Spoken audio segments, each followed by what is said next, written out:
Hello all. Today we will discuss about the next chapter. ಯಾವುದಂತಂದ್ರೆ coordinate geometry. So SSLC ಅಥವಾ class 10th ಒಳಗೆ ಬರುವಂಥ next chapter coordinate geometry. ಆ coordinate ಜಾಮಿಟ್ರಿದೊಳಗೆ ನಾವು ಏನೇನು ಕಲಿತೀವಿ ಅಂತ. ಸೊ ಕೋಆರ್ಡಿನೇಟ್ ಜಾಮಿಟ್ರಿ ಅಂದ್ಕೊಂಡು ನಮಗೆ ನೆನಪಾಗೋದೇನು ಗ್ರಾಫ್ ಒಳಗೆ ಏನು ಇರ್ತಾವೆ ಎಕ್ಸ್ ವೈ ಕೋಆರ್ಡಿನೇಟ್ಸ್ ಇರ್ತಾವೆ. ಸೊ ಎಕ್ಸ್ ಕೆಳಗೆ ಇರುತ್ತೆ, ಅಡ್ಡ ಇರೋದು ಎಕ್ಸ್, ಉದ್ದ ಇರೋದು ವೈ. ಆ್ಯಂಡ್ ನಮ್ಮ ಪಾಯಿಂಟ್ಸ್ ಹೆಂಗೆ ಕೊಟ್ಟಿರ್ತಾರೆ ಎಕ್ಸ್ ಕಾಮ ವೈ ಫಾರ್ಮೆಟ್ನಾಗ ಕೊಟ್ಟಿರ್ತಾರೆ. ಬ್ರ್ಯಾಕೆಟ್ ಒಳಗೆ ಎಕ್ಸ್ ಕಾಮ ವೈ ಅಂತ ಹಾಕಿದ್ವಿ ಅಂತಂದ್ರೆ ಫಸ್ಟ್ ಬರೋದು ಎಕ್ಸ್, ನೆಕ್ಸ್ಟ್ ವೈ ಅಂತ ಬರ್ತದೆ. ಒಂದು ಪಾಯಿಂಟ್ ಕೊಡ್ತೀವಿ, ಏನಂತ ಪಾಯಿಂಟ್ ಎಕ್ಸ್ ಕಾಮ ವೈ ಅಂತ ಪಾಯಿಂಟ್ ಕೊಡ್ತೀವಿ. ಆ ಪಾಯಿಂಟ್ ಕೊಟ್ಟು ಇದನ್ನು ನಾವು ಪ್ಲಾಟ್ ಮಾಡಿರಿ, ಗ್ರಾಫ್ ಒಳಗೆ ಪ್ಲಾಟ್ ಮಾಡಿರಿ ಅಂತಂದ್ರೆ ನಾವು ಪ್ಲಾಟ್ ಮಾಡ್ಲಿಕ್ಕೆ ಬರುತ್ತಾ. ಸೊ ಎಕ್ಸ್ ವ್ಯಾಲ್ಯೂ ನೋಡ್ತೀವಿ ಎಷ್ಟಿರುತ್ತೆ ಅಲ್ಲಿ ಒಂದು ಮಾರ್ಕ್ ಮಾಡೋದು, ದೆನ್ ವೈ ವ್ಯಾಲ್ಯೂ ಎಷ್ಟಿರುತ್ತೆ ಅಲ್ಲೊಂದು ಮಾರ್ಕ್ ಮಾಡ್ತೀವಿ. ದೆನ್ ಎರಡೂ ಎಲ್ಲಿ ಬಂದು ಮೀಟ್ ಆಗ್ತಾವೆ ಆ ಪಾಯಿಂಟನ್ನು ನಾವಲ್ಲಿ ಪ್ಲಾಟ್ ಮಾಡ್ಬೋದಾ ಗ್ರಾಫ್ ಒಳಗೆ. ಓಕೆ, ಈ ಥರ ಒಂದು ಪಾಯಿಂಟ್ ಕೊಟ್ಟರೆ ಮಾಡೋದು ನಮಗೆ ಆಲ್ರೆಡಿ ಮೊದಲಿಂದನೇ ಗೊತ್ತು. ಈಗ ನಾವೇನು ಮಾಡಬೇಕು, ಎರಡು ಪಾಯಿಂಟ್ ಕೊಟ್ಟಿರ್ತಾರೆ, ಯಾವ ಎರಡು ಪಾಯಿಂಟ್, ಎನಿ 2 ಪಾಯಿಂಟ್ಸ್ ಕೊಡ್ತಾರೆ. ಒಂದು x1 y1 ಅಂತ ಕೊಡ್ತಾರೆ, ಇನ್ನೊಂದು ಇಲ್ಲೆಲ್ಲೋ ಒಂದು ಕಡೆ ಕೊಡ್ತಾರೆ ಅಂತ ಅಂದ್ಕೊಳ್ರಿ x2 y2. ಈ x1 y1 ಮತ್ತು x2 y2ದ್ದು ನಡುವಿಂದ ಡಿಸ್ಟೆನ್ಸ್ ಕಂಡುಹಿಡಿರಿ ಅಂತದ. ಸೊ ನಡುವಿನ ಡಿಸ್ಟೆನ್ಸ್ ಅಂದ್ರೆ ಏನು, ಇದ್ರ ಲೆಂತ್. ಸೊ ಈ ಡಿಸ್ಟೆನ್ಸ್ ಎಷ್ಟದ ಅಂತ ಕಂಡುಹಿಡಿರಿ ಅಂತ ಹೇಳ್ತಾರೆ. ಈ ಡಿಸ್ಟೆನ್ಸ್ ಕಂಡುಹಿಡಿಬೇಕಂದ್ರೆ ನಮಗೆ ಒಂದು ಫಾರ್ಮುಲಾ ಗೊತ್ತಿರಬೇಕು. ಏನು ಫಾರ್ಮುಲಾ ಅದು, ಅಥವಾ ಅದು ಹೆಂಗೆ ಬರುತ್ತಾ ಅದನ್ನು ನೋಡ್ಕೊತ ಹೋಗೋಣಂತೆ ಈಗ ನೆಕ್ಸ್ಟ್. ಓಕೆ ರೀ, ಈಗ ನಾವೇನು ಮಾಡಿದ್ವಿ, x1 y1 ಪ್ಲಾಟ್ ಮಾಡಿದ್ವಿ. ಹೆಂಗೆ ಪ್ಲಾಟ್ ಮಾಡಿದ್ವಿ, x1 ವ್ಯಾಲ್ಯೂ ಎಲ್ಲಿಂದ 0 ಇಂದ x1 ವ್ಯಾಲ್ಯೂ ಇಲ್ಲಿರುತ್ತೆ ಅಂತ ತೊಗೊಂಡಿದ್ವಿ. ಇಲ್ಲಿಂದ ಏನು ಮಾಡಿದ್ವಿ, ಒಂದು ಲೈನ್ ಪರ್ಪೆಂಡಿಕ್ಯುಲರ್ ಲೈನ್ ಡ್ರಾ ಮಾಡಿದ್ವಿ. Okay, next y1 ವ್ಯಾಲ್ಯೂನ ತೊಗೊಂಡಿದ್ರಿ, y Axis ಹೋಗಿ ತೊಗೋತೀರಿ. y1 ವ್ಯಾಲ್ಯೂ ಇಲ್ಲೆಲ್ಲೋ ಬಂದಿತ್ತು, ಸೊ ಅಲ್ಲಿಂದ ಒಂದು ಪರ್ಪೆಂಡಿಕ್ಯುಲರ್ ಲೈನ್ ತೊಗೊತೀವಿ. ನಮಗೇನು ಸಿಗ್ತಾ x1 y1 ಪಾಯಿಂಟ್ ಸಿಗ್ತಾ. ಓಕೆ, ಹಂಗೆ x2 y2 ಪಾಯಿಂಟ್ಸ್ ಹೆಂಗೆ ಮಾಡಿದ್ವಿ ನಾವು, x2 ಇದನ್ನು ಸ್ವಲ್ಪ ಎಕ್ಸ್ಟೆಂಡ್ ಮಾಡೋಣ. ಓಕೆ, ಸೊ x2 ಇಲ್ಲಿ ಬಂದಿರ್ತದೆ, ಇಲ್ಲೆಲ್ಲ ಸಿಕ್ಕಿತ್ತು ನಮಗೆ x2. ಸೊ ಈ x2 ಇಂದ ನಾವೇನು ಮಾಡಿದ್ವಿ, ಒಂದು ಲೈನ್ ಡ್ರಾ ಮಾಡಿದ್ವಿ. And then again same y2 ಇಲ್ಲೆಲ್ಲ ಸಿಕ್ಕಿತ್ತು ನಮಗೆ. y2 ಇಂದ ಒಂದು ಲೈನ್ ಡ್ರಾ ಮಾಡಿದ್ವಿ. ಸೊ ನಾವು x2 y2 ಮತ್ತು x1 y1ದ್ದು ಪ್ಲಾಟ್ ಮಾಡಿದ್ವಿ. ಈಗ ನಮಗೆ ಇವೆರಡರ ನಡುವಿಂದ ಡಿಸ್ಟೆನ್ಸ್ ಬೇಕಾಗೈತೆ, ಈ ಲೈನದ್ದು ಡಿಸ್ಟೆನ್ಸ್ ಕಂಡುಹಿಡಬೇಕಾಗೈತೆ. ಹೆಂಗೆ ಡಿಸ್ಟೆನ್ಸ್ ಕಂಡುಹಿಡಿತೀರಿ, ಸೊ ಇದು y1. ಓಕೆ, ಈ ಡಿಸ್ಟೆನ್ಸ್ ಎಷ್ಟಿರುತ್ತದೆ, ಈ ಡಿಸ್ಟೆನ್ಸ್ y2 ಮೈನಸ್ y1 ಇರುತ್ತೆ. ಇಲ್ಲಿ ತನಕ y2 ಅದ, ಇಲ್ಲಿ ತನಕ y1 ಅದ. ಇದು ನಮಗೆ ಇದು ಬೇಕಾಗೈತಿ, ಇಲ್ಲಿಂದ ಇಷ್ಟ ಬೇಕಾಗಲ್ಲ. ಸೊ ಇದು ಎಷ್ಟಿರುತ್ತೆ ಟೋಟಲ್ y2 ಅಂದರೆ ಇದ್ರೊಳಗೆ y1 ತೆಗಿಬೇಕು. ಸೊ y2 ಮೈನಸ್ y1 ಇರುತ್ತೆ ಇದು. ಸೊ ಇದನ್ನು ನಾನು ಇನ್ನೂ ಸ್ವಲ್ಪ ಹಿಂಗೆ ಎಕ್ಸ್ಟೆಂಡ್ ಮಾಡ್ಕೊಳ್ಳೋಣ. ಓಕೆ, ಇಲ್ಲಿ ತನಕ ಎಕ್ಸ್ಟೆಂಡ್ ಮಾಡಿದ್ರೆ ನಂಗೆ ಏನು ಸಿಗುತ್ತೆ, ಇದು ಲೈನ y1 ಲೈನ್ನ ಎಕ್ಸ್ಟೆಂಡ್ ಮಾಡ್ಕೊತೀವಿ. ಇಲ್ಲಿ y1, ಇಲ್ಲಿ y2. ಸೊ ಈ ಡಿಸ್ಟೆನ್ಸ್ ನಮಗೇನಿದು y2 ಮೈನಸ್ y1 ಸಿಗ್ತಾ. ಹಂಗೆ ಸಿಮಿಲರ್ಲಿ x2 ಮೈನಸ್ x1 ಈ ಡಿಸ್ಟೆನ್ಸ್ ಬೇಕಾಯ್ತು ನಾವು. x2 ಮೈನಸ್ x1 ಮಾಡ್ಕೊಳ್ಳೋಣ ಇದನ್ನು. ಸೊ ಈ ಡಿಸ್ಟೆನ್ಸ್ನ x2 ಮೈನಸ್ x1 ಮಾಡ್ಕೊಂಡು, ಯಾಕೆ ನಮಗೆ ಈ ಡಿಸ್ಟೆನ್ಸ್ ನಾವು ಯಾಕೆ ತೊಗೊಂಡ್ವಿ, ನಮಗೆ ಇದ್ರ ತೊಗೊಳ್ಳೋ ಅವಶ್ಯಕತೆ ಏನಿತ್ತಂದ್ರೆ ನಮಗೆ ಇದು ಡಿಸ್ಟೆನ್ಸ್ ಕಂಡು ಹಿಡಿಬೇಕಾಗಿತ್ತಲ್ಲ. ಇಲ್ಲಿ ನಾವೇನು ಮಾಡ್ತೀವಿ, ಇಲ್ಲೊಂದು ರೈಟ್ ಆ್ಯಂಗಲ್ ಟ್ರಯಾಂಗಲ್ ಫಾರ್ಮ್ ಆಗುತ್ತೆ. ಈ ಲೈನ್ ಎರಡು ಹೆಂಗೆ ಇರ್ತಾವೆ, ಪರ್ಪೆಂಡಿಕ್ಯುಲರ್ ಇರ್ತಾವಲ್ಲ.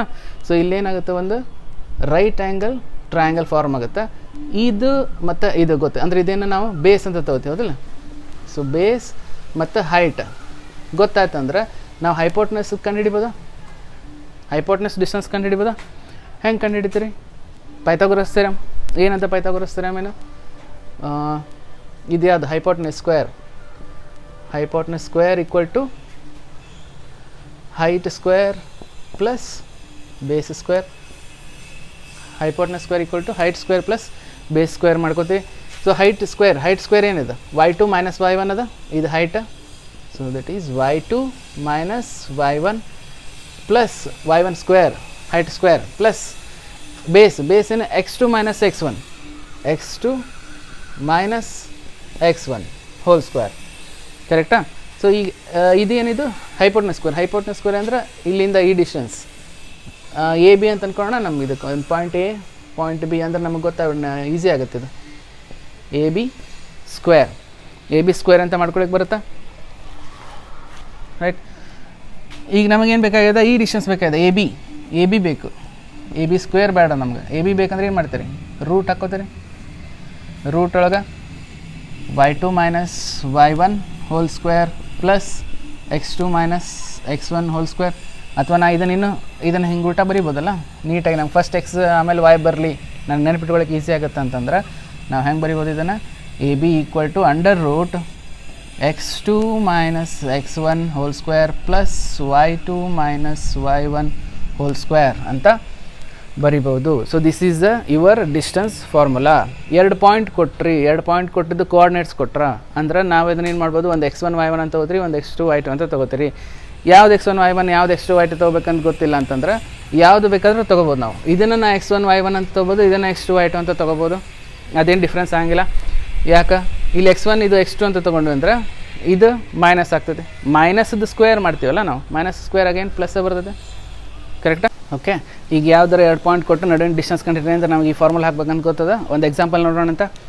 ಎಕ್ಸಾಂಪಲ್ ಏನು, ಪಾಯಿಂಟ್ ಎ ಒಂದು ಕೋಆರ್ಡಿನೇಟ್ ಕೊಟ್ಟಾರ. ಏನು ಕೋಆರ್ಡಿನೇಟ್ ಕೊಟ್ಟಾರ, ಇಟ್ಸ್ -1 ಆ್ಯಂಡ್ 3 ಅಂತ ಅನ್ಕೊಳ್ಳೋಣ. ಸೊ -1 ಆ್ಯಂಡ್ 3 ಕೊಟ್ಟಾರ. ಬಿ ಏನು ಕೊಟ್ಟಾರ, ಬಿ ಈಸ್ 2, 2 ಅಂತ ಕೊಟ್ಟಾರ ಅನ್ಕೊಳ್ಳೋಣ. ಯಾವ್ದಾರ ನಂಬರ್ ಅದು ಕ್ವಶನಾಗ ಏನಿರ್ತದೆ ಆ ನಂಬರ್ ಹಾಕೋಬೋದು ನಾವು. ಸೊ ಇದ್ರೊಳಗೆ ಯಾವುದು, ಒಂದು x1 y1 ಅಂತ ತೊಗೋಬೇಕು, ಒಂದು x2 y2 ಅಂತ ತೊಗೋಬೇಕು. ಸೊ ಎರಡನ್ನೂ ಹಂಗೆ x1 x2 ಅಂತ ಅನ್ನಂಗಿಲ್ಲ. ಮತ್ತು ಇದೇನದು ಎಕ್ಸ್ ವೈ ಈ ಫಾರ್ಮ್ನಾಗ ಇರುತ್ತಲ್ಲ, ಫಸ್ಟ್ ಇರೋದು ಎಕ್ಸ್, ಸೆಕೆಂಡ್ ಇರೋದು ವೈ. ಸೊ ಇದು x1 x2 ಆಗುತ್ತೆ. x1 x2 ಅಂತ ಹಿಂಗೆ ತೊಗೊಳಂಗಿಲ್ಲ. ಇದರೊಳಗೆ same x1 x2 ತೊಗೊಳಂಗಿಲ್ಲ. x1 x2 point A ಇಂದ ಒಂದು x1, ಪಾಯಿಂಟ್ ಬಿ ಇಂದ x2 ತೊಗೋಬೋದು. ಬಟ್ ನೀವೇನು ಇದು ಉಲ್ಟಾ ಮಾಡ್ಬೋದು, ಅಂದರೆ ಪಾಯಿಂಟ್ ಬಿನ x1 ಅಂತ ತೊಗೊಂಡು ಪಾಯಿಂಟ್ ಎನ x2 ಅಂತಲೂ ತೊಗೋಬೋದು. ಸೊ ನಾವು ನಮ್ಮ ಕನ್ವೀನಿಯನ್ಸ್ ಹೆಂಗೆ ಬೇಕು ಹಂಗೆ ಮಾಡ್ಕೋಬೋದು. ಫಸ್ಟ್ ನಾ ಇದನ್ನು x1 y1 ಅಂತ ತೊಗೋತೀನಿ, ಇದನ್ನು x2 y2 ಅಂತ ತೊಗೋತೀನಿ. ಸೊ ಫಾರ್ಮುಲಾದ ಹಾಕಿ ನೋಡೋಣ ಏನು ಬರುತ್ತಂತ. So A B equal to under root x2 minus x1. x2 ಯಾವುದು, 2 minus x1, 2 minus of -1, 2 minus of -1 whole square plus y2 minus y1. y2 ಎಷ್ಟೈತಿ, 2 ಮೈನಸ್ 3, 2 ಮೈನಸ್ 3 ಹೋಲ್ ಸ್ಕ್ವೇರ್ ಅಂತ ತೊಗೊಂಡಿವಿ. ಕರೆಕ್ಟಾ? ಈಗ ಇದೇನಾಗುತ್ತೆ, under root 2 minus of minus plus 2 plus 1 is 3, 3 square, 3 square plus 2 minus 3 is -1 whole square, -1 whole square. ಹೌದಾ? So 3 square ಏನಾಗುತ್ತೆ, 9 plus -1 whole square is 1, that is under root 9 plus 1 10. So root 10 is a distance between point A and B. ಎರಡು any point ಕೊಟ್ಟು ಅದ್ರ ನಡುವಿನ distance ಕಂಡುಹಿಡಿರಿ ಅಂದ್ರೆ ಈ formula ಹಾಕಿದ್ರೆ ನಮ್ಗೆ ಅದ್ರದ್ದು ಡಿಸ್ಟೆನ್ಸ್ ಸಿಗುತ್ತೆ. ಓಕೆನಾ? ಈಗ ನಮ್ಗೆ ಎಕ್ಸಾಮ್ನೊಳಗೆ ಕೆಲವೊಂದು ಕ್ವಶನ್ಸ್ ಕೊಟ್ಟಿರ್ತಾರೆ. ಏನಂತ ಕೊಟ್ಟಿರ್ತಾರೆ, ಯಾವಾರ 3 ಪಾಯಿಂಟ್ ಕೊಡ್ತಾರೆ. 3 ಪಾಯಿಂಟ್ ಕೊಟ್ಟು prove that they are collinear points ಅಂತ ಹೇಳಬೇಕು. ಸೊ ಕೋಲಿನಿಯರ್ ಅಂತಂದಾಗ ಏನು, ಕೋಲಿನಿಯರ್ ಅಂದರೆ ಒಂದೇ ಲೈನ್ ಒಳಗೆ 3 ಪಾಯಿಂಟ್ಸ್ ಅದಾವೆ ಅಂತ ಹೇಳ್ರಿ, ಪ್ರೂವ್ ಮಾಡಿರಿ ಅಂತ ಹೇಳ್ತಾರೆ ಅವ್ರು. ಯಾವಾರ ಪಾಯಿಂಟ್ ಕೊಟ್ಟು ಅವನ 3 ಒಂದೇ ಲೈನ್ನಾಗ ಅದಾವು ಅಂತ ಪ್ರೂವ್ ಮಾಡಬೇಕು ಅಂತಂದ್ರೆ, ಕೋಲಿನಿಯರ್ ಅದಾವ ಅಂತ ಪ್ರೂವ್ ಮಾಡ್ಬೇಕಂದ್ರೆ ಏನು ಮಾಡಬೇಕು, ಫಸ್ಟ್ ಏನು ಮಾಡ್ತೀರಿ, 2 ಪಾಯಿಂಟ್ ತೊಗೋತೀರಿ. ಅದು x1 y1, x2 y2, x3 y3 ಈ ಥರ 3 ಪಾಯಿಂಟ್ ಕೊಟ್ಟಾರ ಅಂತ ಅನ್ಕೋರಿ. ಅವು ಕೋಲಿನಿಯರ್ ಮಾಡ್ಬೇಕಂದ್ರೆ ಏನು ಮಾಡಬೇಕು, ಫಸ್ಟ್ ಈ ಎರಡರ ನಡುವಿನ distance ಕಂಡುಹಿಡಬೇಕು. x1 y1 x2 y2 ನಡುವಿನ ಡಿಸ್ಟೆನ್ಸ್ ಕಂಡುಹಿಡಿಬೇಕು. ಮತ್ತು x2 y2 ಮತ್ತು x3 y3 ನಡುವಿನ ಡಿಸ್ಟೆನ್ಸ್ ಕಂಡುಹಿಡಿರಿ. ಅವೆರಡು ಆ್ಯಡ್ ಮಾಡಿದ ಮೇಲೆ ಇದ್ರದ್ದು ಟೋಟಲ್ ಡಿಸ್ಟೆನ್ಸ್ ಬರಬೇಕು. ಸೊ ಇದು ಈ ಡಿಸ್ಟೆನ್ಸ್ ಪ್ಲಸ್ ಈ ಡಿಸ್ಟೆನ್ಸ್ ಮಾಡಿದ್ರೆ ಇದನ್ನೊಂದು ಸಲ ಕಂಡುಹಿಡಿರಿ. x1 y1 ಮತ್ತು x3 y3 ಇದ್ರದ್ದು ಒಂದು ಸಲ ಕಂಡುಹಿಡಿರಿ. ಸೊ ಅಂದರೆ ನಮಗೆ ಎಷ್ಟು ಸಲ ಕಂಡುಹಿಡಿಬೇಕು, ನಾವು ಮೂರು ಡಿಸ್ಟೆನ್ಸ್ ಫಾರ್ಮುಲಾ ಹಾಕ್ಕೊಂಡು 3 ಸಲ ಮಾಡಬೇಕಾಗುತ್ತೆ. ಡಿಸ್ಟೆನ್ಸ್ ಫಾರ್ಮುಲಾ ಹಾಕ್ಕೊಂಡು 3 ಸಲ ಮಾಡಬೇಕು. ಒಂದು ಇವೆರಡರ ನಡುವಿನ ಡಿಸ್ಟೆನ್ಸ್ ಮತ್ತು ಇವೆರಡರ ನಡುವಿನ ಡಿಸ್ಟೆನ್ಸ್ ಎರಡನ್ನೂ ಪ್ಲಸ್ ಮಾಡಿದ್ರೆ ಈ ಡಿಸ್ಟೆನ್ಸ್ ಬರ್ಬೇಕು ನಮಗೆ. ಅಂದ್ರೆ ನಮಗೇನಂತ ಅರ್ಥ ಆಗುತ್ತದು, ದ ಗಿವನ್ 3 ಪಾಯಿಂಟ್ಸ್ ಆರ್ ಇನ್ ಕೋಲಿನಿಯರ್ ಅಂತ ಹೇಳ್ಬೋದು. ಓಕೆನಾ? ಮತ್ತು ಇನ್ನೊಂದು ಥರ ಕ್ವಶನ್ಸ್ ಏನು ಬರ್ಬೋದು ಅಂತಂದ್ರೆ 4 ಪಾಯಿಂಟ್ ಕೊಟ್ಟು prove that they are the vertex of a square ಅಂತ ಕೇಳ್ಬೋದು. ಸೊ ಸ್ಕ್ವೇರ್ ಅಂದ್ರೆ ನಮಗೇನು ಗೊತ್ತಿರಬೇಕು, ಸ್ಕ್ವೇರ್ ಅಂತಂದ್ರೆ ಸೊ ಸ್ಕ್ವೇರ್ದು ಪ್ರಾಪರ್ಟಿ ಏನು, ಸ್ಕ್ವೇರ್ ಪ್ರಾಪರ್ಟಿ ಎಲ್ಲ ಸೈಡ್ಸ್ ಈಕ್ವಲ್ ಇರ್ತಾವೆ. ಸೊ ನಾವೀಗ point A B C D ಅಂತ ತೊಗೊಂಡ್ವಿ ಅಂತಂದ್ರೆ, ಸೊ ಇದಕ್ಕೆ 2 ಕೋಆರ್ಡಿನೇಟ್ಸ್ ಎಲ್ಲದಕ್ಕೂ ಇರ್ತಾವೆ. 4 ಪಾಯಿಂಟಿದ್ದು ಕೋಆರ್ಡಿನೇಟ್ಸ್ ಕೊಟ್ಟಿರ್ತಾರೆ. Prove that they are the vertex of square ಅಂತ ಹೇಳ್ರಿ ಅಂತ ಹೇಳ್ತಾರೆ. ಸೊ ಸ್ಕ್ವೇರ್ದು ವರ್ಟೆಕ್ಸ್ ಆಗ್ಬೇಕಂದ್ರೆ ಏನು ಬೇಕು, ಫಸ್ಟ್ ನಮ್ಗೆ ಸ್ಕ್ವೇರ್ ಪ್ರಾಪರ್ಟಿದ ಪ್ರೂವ್ ಮಾಡಬೇಕು. ಏನಂದ್ರೆ ಎಲ್ಲದ್ರದ್ದು ಡಿಸ್ಟೆನ್ಸ್ ಈಕ್ವಲ್ ಇರಬೇಕಾ.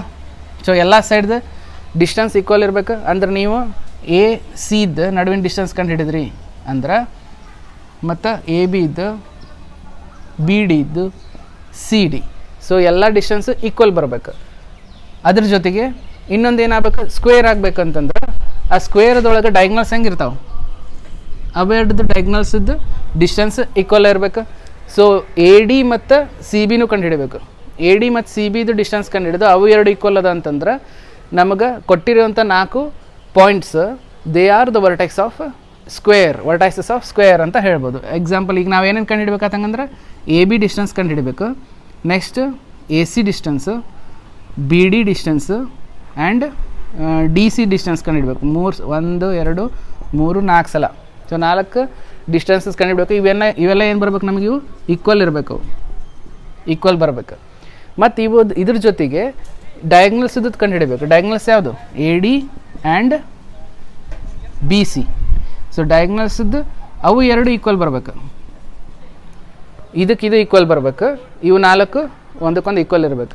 ಸೊ ಹಿಂಗಿದ್ದಾಗ ಮಾತ್ರ ನಮಗಿದು ವರ್ಟೈಸ್ ಆಫ್ ಅ ಸ್ಕ್ವೇರ್ ಅಂತ ಹೇಳ್ಬೋದು. ಸೊ ಈ ಡಿಸ್ಟೆನ್ಸ್ ಕಂಡು ಹಿಡಬೇಕಂದ್ರೆ ಅಗೇನ್ ಈ ಫಾರ್ಮುಲಾನ ಹಚ್ಕೋಬೇಕು. ಎದ್ದು ಪಾಯಿಂಟ್ ಬಿದು ಪಾಯಿಂಟ್ ಕೋಆರ್ಡಿನೇಟ್ಸ್ ಕೊಟ್ಟಿರ್ತಾರೆ, ಒಂದು x1 y1 ಅಂತ ತಗೋರಿ, ಒಂದು x2 y2 ಅಂತ ತಗೋರಿ. ಇದು ಫಾರ್ಮುಲಾ ಹಾಕೋರಿ. ಈ ಫಾರ್ಮುಲಾ ಹಾಕ್ಕೊಂಡು ಸೇಮ್ 4 ಸೆಟ್ಸ್ ಕಂಡು ಹಿಡೀರಿ. ಅಗೇನ್ ಡಯಾಗ್ನಲ್ಸದ್ದು ಕಂಡು ಹಿಡೀರಿ.